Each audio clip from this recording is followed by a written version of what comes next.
She texted, "Don't wait up. Girls' night. You wouldn't belong anyway."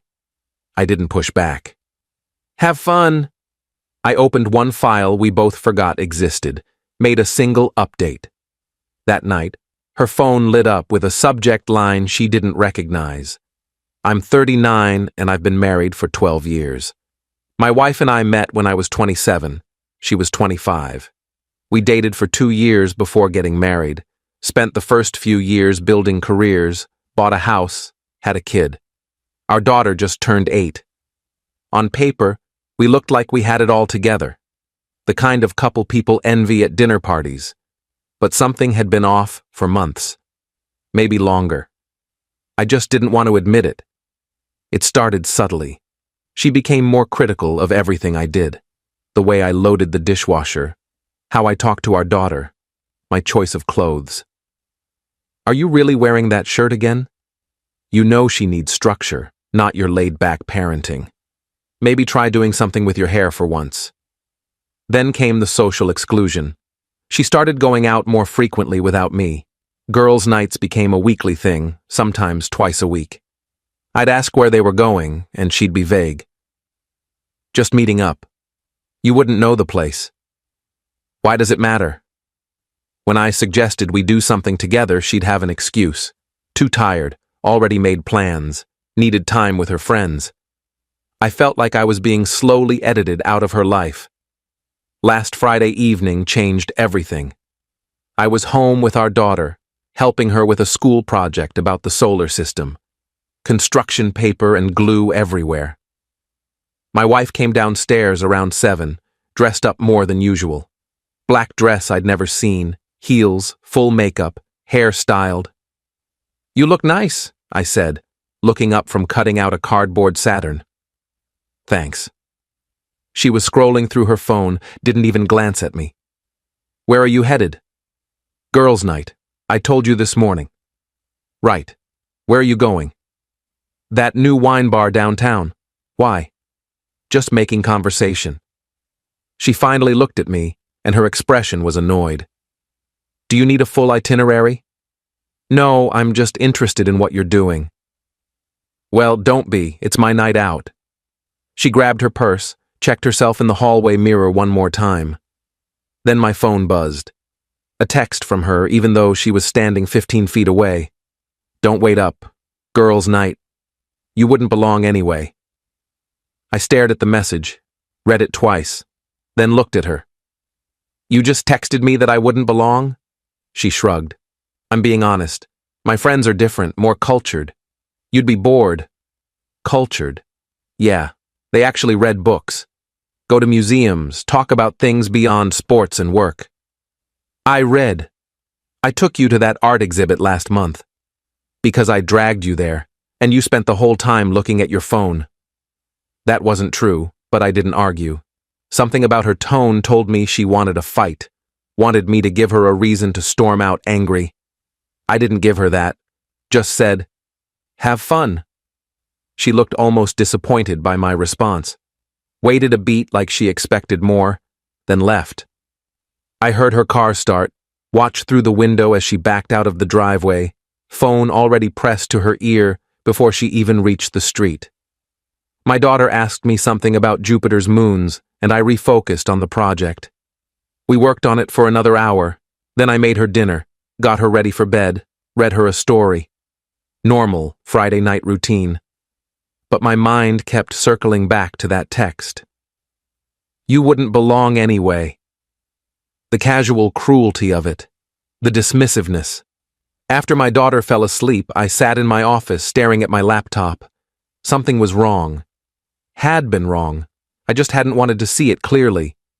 Then I remembered something, a file we both forgot existed. Update 1. About 5 years ago, when we were planning to buy our house, we opened a shared cloud storage account for all our financial documents.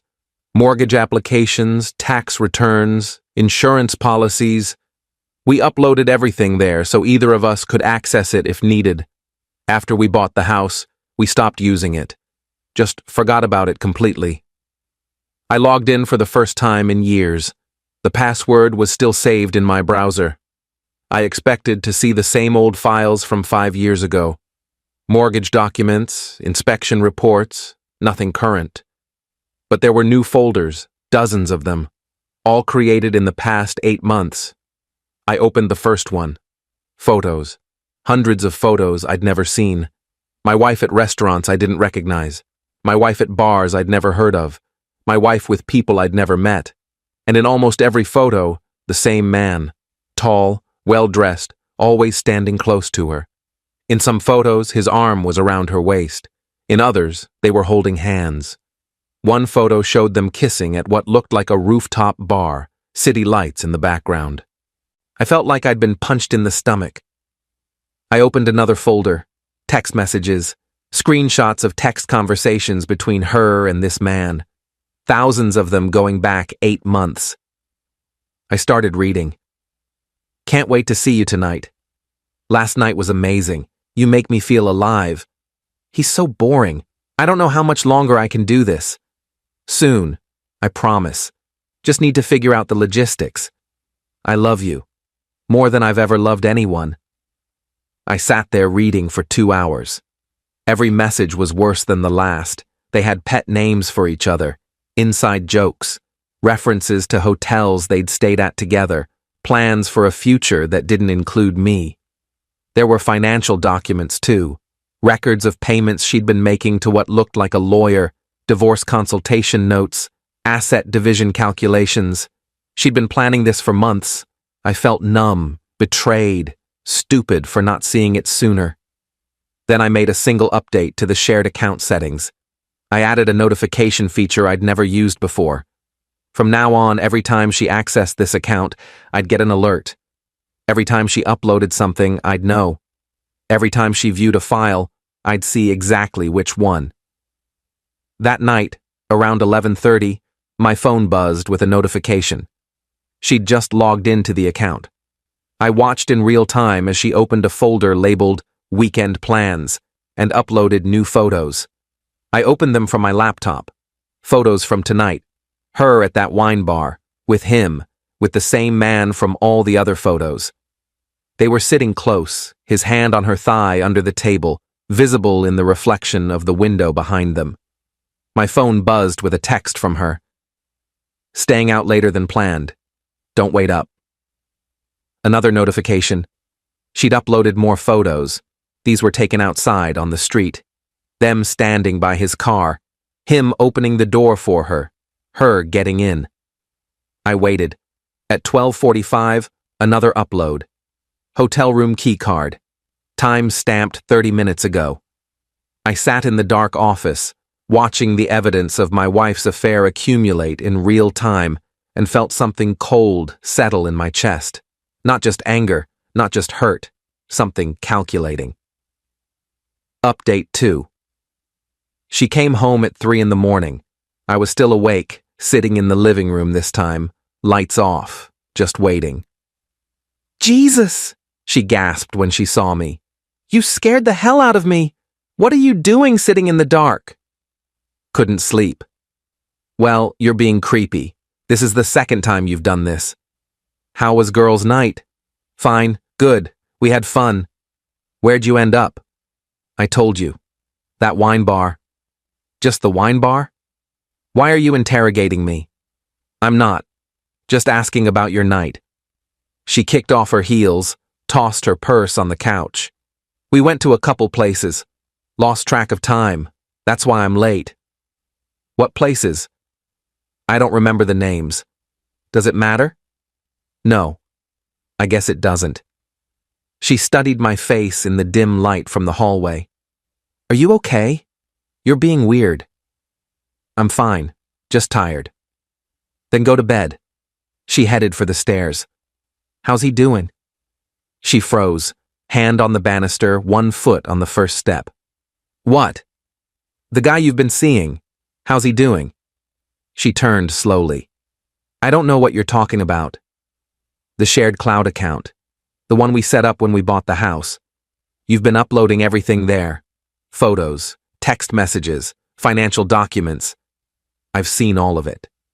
Her face went white. You've been spying on me? It's a shared account. We both have access. You've just been careless about what you upload there. You had no right. I had every right. It's my account too. And you've spent the last 8 months documenting your affair in excruciating detail. It's not, I can explain. Don't bother. I read the messages. All of them. Saw the photos, the hotel receipts, the consultation notes with the divorce lawyer. She sat down on the stairs, just collapsed onto them like her legs gave out. How long have you known? Since tonight, since I logged in after you left and found everything you've been hiding. Why didn't you say something sooner? I just found out a few hours ago, but I've been watching tonight. Every photo you uploaded from the wine bar, every text you sent him, the hotel key card from room 412. She put her face in her hands. Oh God. You want to tell me about it? Or should I just keep reading your messages? She was quiet for a long time. When she finally spoke, her voice was small. His name is... I don't care what his name is. How long? 8 months. How'd you meet? Through work, a conference. We got talking and you decided to blow up our marriage. It wasn't like that. What was it like? I was unhappy. For a long time.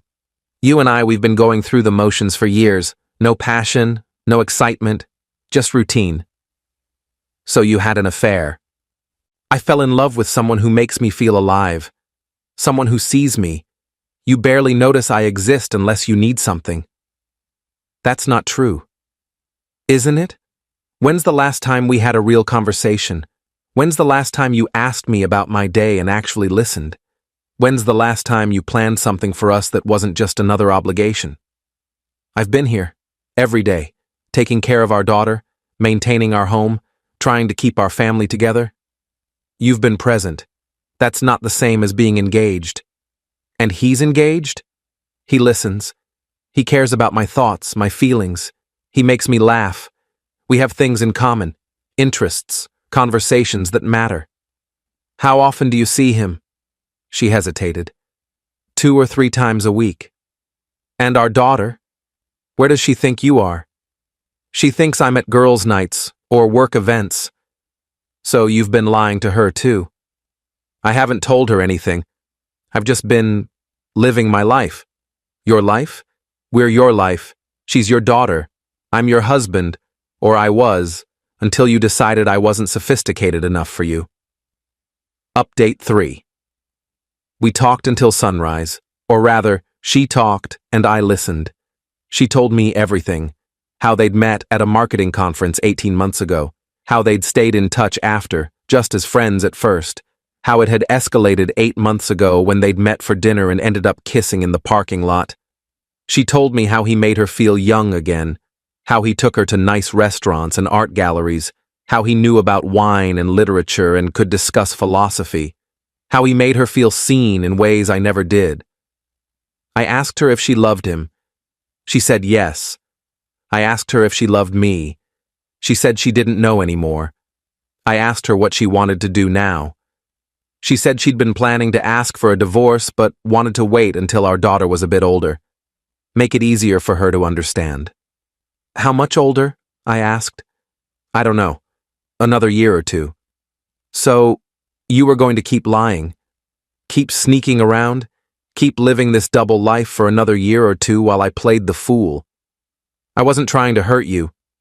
But you did. Repeatedly. Every time you lied about where you were. Every time you came home from being with him and got into bed next to me. Every time you looked our daughter in the eye and lied about girls' night. She started crying. I'm sorry. I never meant for it to go this far. How far did you mean for it to go? I don't know. I just wanted to feel happy again. The next week was tense. We barely spoke unless it was about our daughter. I moved into the guest room, started looking at apartments online, figuring out what divorce would look like financially. She kept going out, still claiming girls' nights, still seeing him. She'd stopped being careful about the cloud account, kept uploading photos and messages like I wasn't watching, or maybe she didn't care anymore. One night, about 5 days after our confrontation, I was putting our daughter to bed when she asked me why Mommy and I weren't sleeping in the same room anymore. We're just having some grown-up disagreements, I said. Sometimes adults need space to think. Are you getting divorced? My heart broke a little. I don't know, sweetheart. Maybe. Would that be okay? She was quiet for a moment. Will I still see both of you? Every single day. No matter what happens, you'll always have both of us. Okay. Then quieter.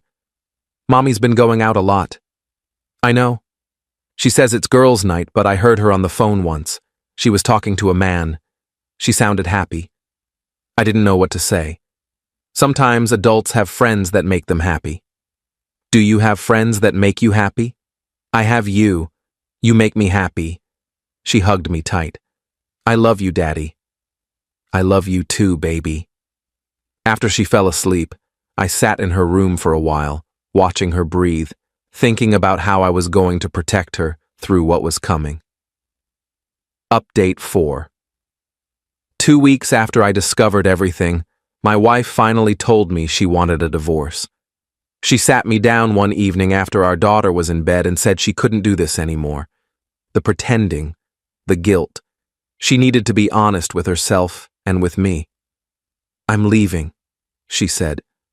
I'm moving in with him. I've already talked to a lawyer. We can work out custody. I want shared custody, 50-50. You're moving in with him already? We've been together for 8 months. We know what we want. Does our daughter know him? Not yet, but she will. He wants to meet her. Absolutely not. Not yet. Not until this is settled. You can't keep her from him forever. I'm not keeping her from anyone. I'm protecting her from being introduced to your affair partner before our marriage is even over. He's not my affair partner. He's my boyfriend, and soon he'll be part of her life whether you like it or not. We'll see what the lawyer says about that. She moved out 3 days later, packed her things while our daughter was at school, left a note for her explaining that Mommy needed her own apartment for a while but would see her all the time. Our daughter was devastated, cried herself to sleep that night while I held her, completely at a loss for what to say. The next few weeks were a blur of lawyer meetings and custody negotiations. My wife wanted 50-50 custody. I wanted primary custody with her having visitation. My lawyer said we'd likely end up somewhere in the middle. During one of the custody mediation sessions, my wife's lawyer brought up the cloud account, said I'd violated her privacy by monitoring it. My lawyer countered that it was a shared account, both parties had equal access, and she'd been voluntarily uploading evidence of her affair. The mediator suggested we settle this outside of court. Dragging all of this into public record wouldn't be good for anyone, especially not our daughter. We agreed to 60-40 custody. I'd have her during the week, my wife would have her on weekends. Child support would be minimal since we made similar incomes. Assets would be split 50-50. The divorce was finalized 4 months after our confrontation. 12 years of marriage dissolved in a courtroom in less than an hour. Update 5. My ex-wife moved in with him officially about a month after the divorce, introduced him to our daughter shortly after. Our daughter came home from her first weekend there and told me all about him. He seemed nice, she said. He had a big TV and let her pick what they watched. I smiled and nodded and felt sick inside. But as the weeks passed, I started seeing cracks in my ex's perfect new life. Our daughter would come home from weekends with stories that didn't quite add up. Mommy and her boyfriend fighting, him getting mad about her toys being left out, Mommy crying in her bedroom. About 3 months after they moved in together, my ex called me late one night. Can we talk? What about? I think I made a mistake. What kind of mistake? Moving in with him, this whole thing, it's not what I thought it would be. What did you think it would be? I thought it would be exciting, passionate. But it's just different problems, different issues. He doesn't like having our daughter around, says she's disruptive. I never realized how much of our relationship was based on sneaking around and the thrill of hiding it. And now that it's real, It's not what you wanted. I miss our life, our family. I miss you. I was quiet for a long time. I don't know what you want me to say. I want you to say we can try again, that we can fix this. You can't fix this. You destroyed it. You lied for 8 months. You planned to leave me for years while pretending everything was fine. You chose him over our family. I was confused. I made mistakes. You made choices. You chose excitement over stability. You chose him over me, over our daughter. And now that it's not working out the way you fantasized, you want to come back? That's not how this works. So that's it? You're just done? I was done the night I found those photos. I was done reading those messages where you talked about how boring I was. I was done watching you upload evidence of your affair while I sat home with our daughter. You were done with me long before I was done with you. I'm just catching up. She was crying. I'm so sorry. I know you are. But sorry doesn't undo what you did. Final update. It's been 7 months since the divorce was finalized. My ex is still with him, though from what I hear through mutual friends, it's rocky. They fight constantly. He resents the custody schedule. She resents his resentment. The fantasy they built during their affair hasn't survived the reality of an actual relationship. My daughter is adjusting. It's hard, but she's resilient. She spends weekdays with me, weekends with her mom. We've established new routines.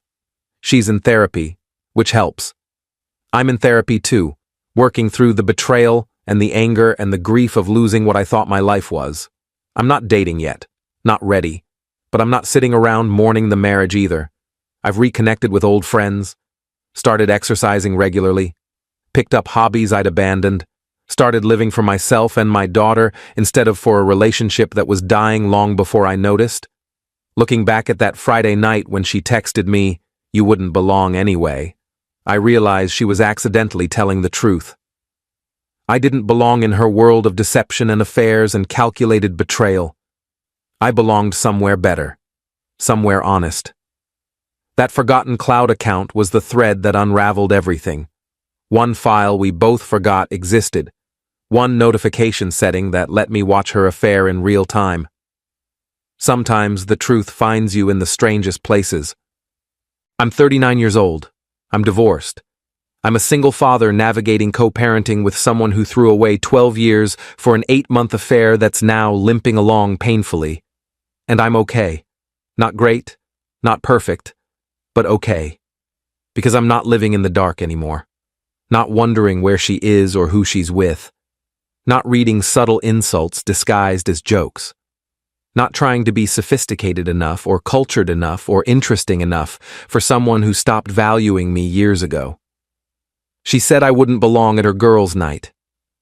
She was right. Because there was no girls' night. Just lies and hotel rooms and a cloud account full of evidence she was too careless to hide properly. That night when her phone lit up with a subject line she didn't recognize, shared account activity alert, she didn't realize I'd be seeing everything she was hiding. Didn't realize that file we both forgot about would be the thing that exposed the truth. Sometimes betrayal is obvious. Sometimes it's documented in thousands of photos and messages uploaded to a shared account because the person doing the betraying got so comfortable with lying they forgot to cover their tracks. My ex wanted excitement and passion and culture. She got it briefly. Now she's learning what I already knew. Real life isn't sustained by excitement. It's sustained by commitment, honesty, and showing up even when it's boring. I showed up every day for 12 years. She showed up until someone more exciting came along. Now we're both living with those choices. The difference is, I can sleep at night.